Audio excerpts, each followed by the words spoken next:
Dito po mga bigan, dito ko na dinala yung mga aksidente dyan sa may tapat ng Sitio Antonio. Dito po sa Santa Maria Hospital. Dito ko pa na dinala. Malakas o takas ng dugo sa ulo, biyak. Ayun o, naandun ako sa loob. Nandala ko na puron yung pasyente. Mga bigan. Ayun o. Tayo ko lang sandalit. May tumatawag liyo ako sa kabila. Sige pa, ayun o. Ayan po. Pagkakalo sa loob.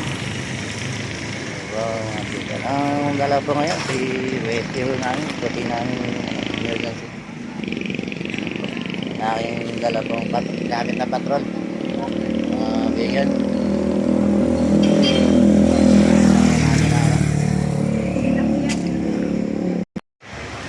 Ayan mga bigan, tatawagin ko na po yung aking kasamang tanod. May maalis na, meron po doon sa phase 5 na may hingi ng tulong. Ano natin dito. Ayan o. Bigat.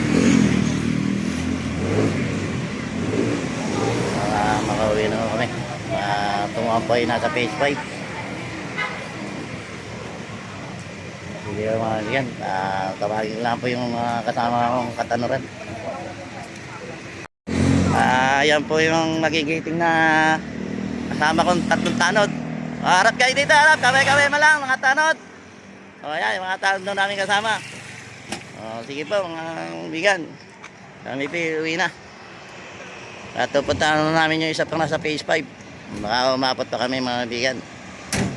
Sige po, bye-bye.